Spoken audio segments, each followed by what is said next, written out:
All right. Around 10 to 11 years ago, when I was in Dubai, and I used to do, keynote speeches. I used to go give presentations. It was on personal branding, it was on business branding, it was on public speaking skills, various subjects, because obviously that's how you get noticed by people. CEOs of companies come to certain events, and if they identify a speaker is really good, they might call him over and see, okay, what can you do for me? Let's talk things out. So at this particular event, I remember it was a technology computer organized event, and they featured me as one of the creative speakers. Obviously, my tattoos and all that. So people were very intrigued. What this tattooed guy? Because everyone's with a suit and tie and formal, and here I'm with a tattooed face and T-shirt, and you know. So there was this kind of intrigue and a buzz, and they positioned me as the last speaker before lunch, which is not a very good thing because people are hungry and nobody wants to hear me talk. They are busy waiting for the food, and I was worried that if they bring the buffet and they open it and then the smell of the food, then nobody will focus on what I'm saying. Okay, so I knew my challenges, and but I was like, okay, whenever they gave me the time, I'll speak. Um, I did not think very many people would be interested, but to my surprise, it was a uh, packed small hotel, like auditorium or whatever. Not auditorium, room, like a, conference room. I think there were around 200 or 300 people. Okay. So on the stage, they introduced by Machedo, and everyone was intrigued. Everyone's looking at me like this because all of them were CEOs, senior managers, the old school people. They're looking like, who's this tattooed guy? What the hell is he going to talk? And I'll tell you something, if you're not interesting, they will walk away. They will switch off. They will look at their phones. You lost them. And remember what I told you, food was going to be served after I finished. So everyone's waiting, let this guy finish so we can eat food. Most of the staff of companies, they are not interested to listen to a guy talk. I have no idea what I spoke. I can assure you that much. But I made it as interesting and engaging as possible. And to my luck or whatever, maybe because I have very many years of public speaking and entertaining people, people actually sat down and they listened. And I made it a point to finish early. Like, even though they gave me, I think, 45 minutes, I finished around 30 minutes. I had 15 minutes Q&A. After I finished, the questions were there. And then applause. Thank you very much. Okay. So, obviously, then when the buffet was open, everybody ran to the buffet. And I was just standing there talking to the organizers. I got this guy who was slightly really built, slightly big, mature, dressed with a suit, and he introduced himself as the CEO of Jurassic Technologies, if I remember the name of the company. And they had the dinosaur, like Jurassic World. He had the dinosaur um, logo.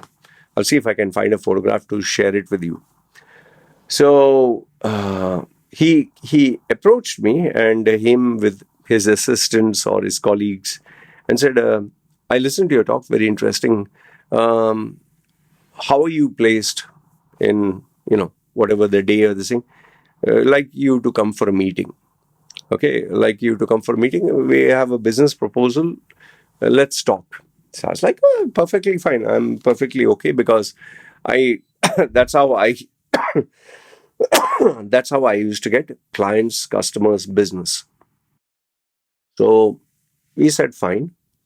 And I think after 2, 3 days or whatever, I met him in the office, and he decided that I would be the brand representative for uh, his company. At if I remember the event properly, it was Distree, Distree, in Abu Dhabi. I can't remember very well, but this was not an event You could just go like that. You had to be invited. Only members could come there, and people who are invited. So it was a very premier event. It was not like one of those like Jitex is anybody can just come in. So it's for masses or volume. Like you'll get maybe 1 million visitors per day or whatever. Here it was only CEOs, only directors, only decision makers. So I was like very excited about it. Okay. So he told me, we agreed, we had multiple meetings before the actual event. And finally, on the day of the event, he told me, you come down here with your car, park your car near the company, which was based in Dubai, in the industrial area, and we will leave. And the scheduled time was we would leave by 6 in the morning. So if we had to leave by 6 in the morning, obviously I had to start my day at 4 o'clock because I was staying in Sharjah, and 1 hour to prepare and 1 hour to drive. I reached there, and I think there was a slight delay, but this is where I want your attention, and this is where things got interesting. Uh, this is this is what I really want to share with you in the story. So we started at 6, let's say roughly day one. Day one, I've written down the points, so just don't mind if you see me looking at the screen. Day one, 6 a.m., we left Dubai. We were supposed to travel to the capital city, that is Abu Dhabi. 6 a.m., we left Dubai. 8 a.m., we reached Abu Dhabi. And then the CEO, was at that hotel. He was staying at the hotel which was organizing the event. Even though it was slightly more expensive, he is a CEO. We were staying at a hotel which was like 5-10 minutes away through driving. So 8 a.m., we reached our hotel. So we had to get ready and come back quickly. 9 a.m., the hotel function started. Once you came there, 9 a.m., coffee, croissant, the general stuff. But from that time onwards, there were meetings. Meetings means every half an hour, you'll be meeting a vendor, a supplier, a businessman, and you have to, you represent a brand. People will come to you and say, I would like to book this appointment slot with you. And then there were multiple rooms for the meetings. So if someone wanted to meet, let's say me, Loy Machedo's company, okay, you are going to meet me at 9:30 and we will meet at room number so and so. You have to book the room also. There were many, many rooms and many, many people. So 9 till 12, there are 3 hours. So there were 6 meetings. Okay. So 9 a.m., the meeting started till 12 o'clock afternoon. That is where the lunch was announced. And lunch was around 45 minutes. Now, they finished their meetings. During lunch, again, he was meeting someone. Okay. Now, this guy, remember, the CEO with his secretary, with his managers and everyone, they're going from one meeting to another, to another, to another, to another. Okay. 6 meetings finish, lunch. Lunch also, they're meeting someone. After lunch, 1 o'clock, the meetings resume. 1 to 4 o'clock, meetings, another 6 more meetings, non-stop, back to back. 4 o'clock was the coffee break, 45 minutes. There also, he was meeting someone, standing, drinking coffee, meeting, secretary was taking notes. And then 5 o'clock, they went back for their meetings. 5 to 8, again 3 hours, 6 meetings, meeting. And at around 8 o'clock, you're supposed to, it's over. The event is over. And you can go to your hotel room, get fresh for 9 o'clock for the dinner, dance. There's alcohol, there is ladies dancing, entertainment or whatever. Ladies means entertaining, hot chicks or whatever. They would take care of all the VVIP guests. Remember, they were all CEOs. Now this 9 o'clock, it starts all the way to 3 a.m. in the morning. Okay? And you might think that everyone's drinking and dancing and jumping, and no. The CEOs were there. They'd sit on a table, discuss, and maybe for 1 hour, 2 hours, 1 hour maximum. Then they go to another table, then they'll go to another table. Constant meetings were there. Now, this is just day one. At 3 a.m., I didn't stay that long. I stayed till I think 2 o'clock, and then I kind of got tired because you have to get up 8 o'clock morning. You have to be there 8 o'clock. So I went to sleep, got up at 6 with only 3 hours sleep. And I got there at 8 a.m. thinking that I would be the only one. Lo and behold, the CEO is already there, managers are all there. Again, 8 a.m. breakfast, 9 a.m. meetings, 3 hours of meetings till 12 lunch. Then during lunch also they're meeting. 1 o'clock again back to the official meetings. Again 3 hours, 6 meetings. 4 o'clock coffee break. Then after the 45 minutes, there also they are having meetings. 5 to 8, another 3 hours, 6 more meetings. And then, 8 o'clock people all go to their rooms, get fresh, come back 9 o'clock. 9 o'clock all the way to 3 in the morning is that party. This happened on day 2 and this happened on day 3. By day 2, first day in the night, I sat till 2 o'clock. Second, I sat till like 12. I was feeling sleepy. The third day, okay, it was once again, the same thing. And this time I was like, at 10 o'clock, I wanted to go home.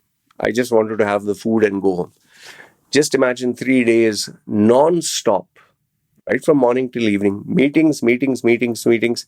And it's not just meetings, talking. Business is being discussed, future projects, signing, contracts. Okay, 3 days. After the third day, we finally were supposed to go. Everything gets over. Okay. I think they finished everything day 3 or day 4, whereby after the 12 o'clock afternoon, after food, all of you can go home. So I was exhausted. I wanted to go home. I wanted to finish. I was fed up. I had no more energy.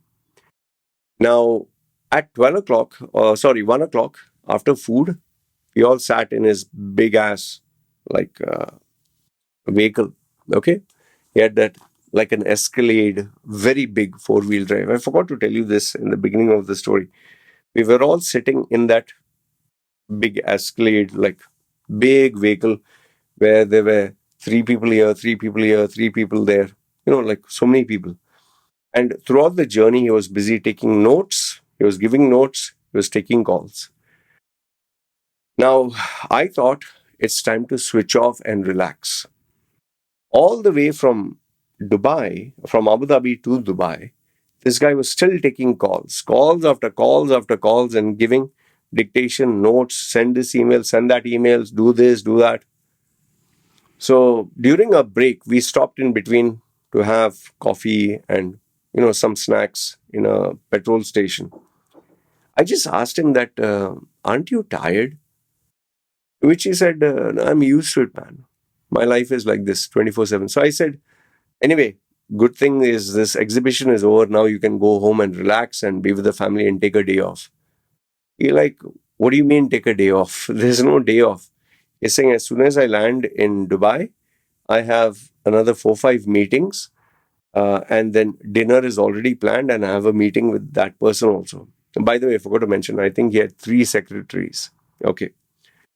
And then he told me he's only going to be in the country for today.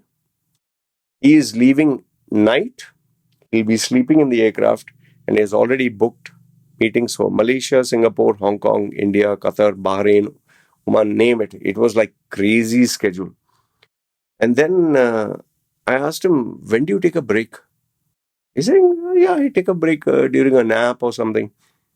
I said, you're constantly working. Don't you have any hobbies? He said, this is my hobby. This is my passion. This is what I love to do. Okay. Then I just asked him, what about your wife and kid? He just laughed. This is where he laughed and said, do you know that I've not seen my wife for 6 months? His wife and kid. They stay in the same house.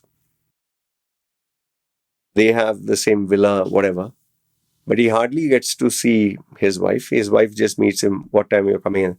But his kid is, going to school, has to sleep on time, get up on time. So he has not seen his son for 6 months. Means he's seen like, hi, how are you, in few minutes, but not been with him. And after he told me all that, I just kept quiet. And when I went home, as I was driving, taking my car and going back home after they stopped us, dropped us at the main headquarters, I was thinking like, what kind of life is this? Yeah, this is so bloody crazy. Being a workaholic 24/7, like for what? And I'll tell you, at that time, I thought this is a shitty way to live. But it's so surprising when I look at myself today. Thankfully, I'm not like him. I'm not. I'm not saying it in a bad way. Like I don't have to go to exhibitions, conferences, meeting people. I find that very exhausting. Okay, I am a workaholic, also like him, but I like to be alone. Like I'm making this video all by myself. But if you ask my wife, how much time do I spend with her? Even though we are in the same house, hardly any time. My kid, only when I finish, if I go out, meet her, hey, how are you? This, that, couple of things, then I come back. So we're you know, hardly meeting each other. Okay. So, what is the moral of the story that I'm trying to give you? Okay. You remember this Narayan Murthy, founder, the CEO of Infosys? He had stated that 70 hours you have to work per week. Means around 12 to 14 hours a day you have to work. And then everybody, all the generation alpha, the youngsters, they got wild and crazy. I don't blame you. I don't blame you because when you're young, even when I was young, I wanted to work minimum number of hours and enjoy my life. My friends, girlfriends, gym, extracurricular activities, eating outside, watching movies. Because when you're young, you like to do all those things. But at some point in your life, you will find your passion, your purpose. You will find your goal. You'll find that thing that really wakes you up in the morning, that thing that doesn't want you or let you sleep. Now, it depends on what age you find that. But for me, I got it at a very late age. There are some people who are born, for the Olympics. They train from the age of 3, like the Usain Bolts, the Sachin Tendulkars, and whomsoever, Pete Sampras, or I don't know who's the latest tennis player, Floyd Mayweather, Mike Tyson's, whatever. They find their calling at a very young age, and they dedicate their entire lives to that plan or that purpose. And I'll tell you the reason why they are workaholics is because they're working for themselves. They are adding skills to themselves. They are, earning money. Now, I know what you'll say. So it's no point being an employee and giving that. If you're a businessman, you're self-employed, or you're working for yourself. I'll tell you this. I was not born as an employer. I was not born as a businessman.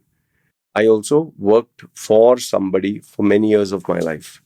But apart from the work hours, I worked on my skills. You know this. Like I got this one guy in my WhatsApp group who asked me, Mr. Loy, how are you able to churn out so many videos like every day, 2, 3 videos? I'm not able to do that. Like it's so crazy. How can you do that? I gave him a very simple answer. I said, I've been doing this for 30 years, public speaking. I don't consider what I do as work.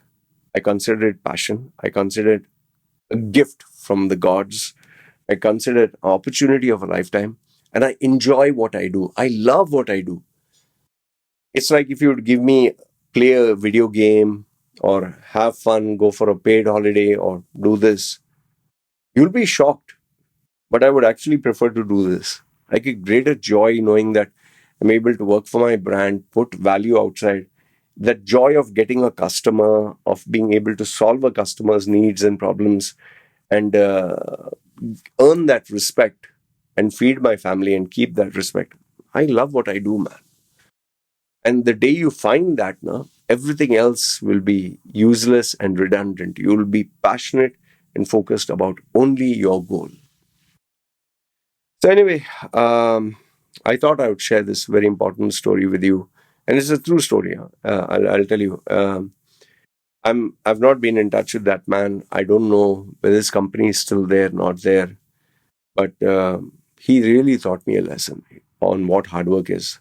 There are also people I know who have worked for Petrofac, Indians, who got elevated to the status of C plus, that C level management, where there were only whites. This was the only Indian there, and I just wonder, like how I know him, because I was his public speaking mentor, even though he's old enough to be like my father. But he was highly paid, highly respected. And do you know why he was there? He literally used to work, and this is not an exaggeration. Huh? He would work until the point of going to sleep. He was dealing with billion-dollar oil rig projects, and nobody could outwork him. And his company kept giving promotion after promotion. The only sad part about this is, even though he was working as an employee and all that, he did get rewarded, with bigger authoritative position and money, but his health compromised because he developed uric acid, blood pressure, heart related issues because the pressure was too much. So there I will agree with you that you have to take care of this, because if you're hospitalized, then you're useless. But I'll tell you this much: in today's world, I don't know about the future. You can either be like an Elon Musk and find your passion, your purpose, and be absolutely crazy, like a workaholic towards it, and achieve your dreams, your goals, whether you become famous, a billionaire or millionaire or famous celebrity star, or you become like, an ordinary guy, opened a shop or a business. Unless you love what you do and you're passionate about what you do, you'll not understand what I say. But I'll tell you this much. If you want to achieve greatness, if you want to achieve greatness, you cannot have a balanced life. And that is my open challenge to you. Anyway, good, bad, ugly. Let me know your thoughts in the comments below. What did you think of this story? Let me see if I get some photographs to share with you guys of that event, or at least one photograph. All right. Good, bad, ugly. Feel free, comment down below. This is me signing off. Take care.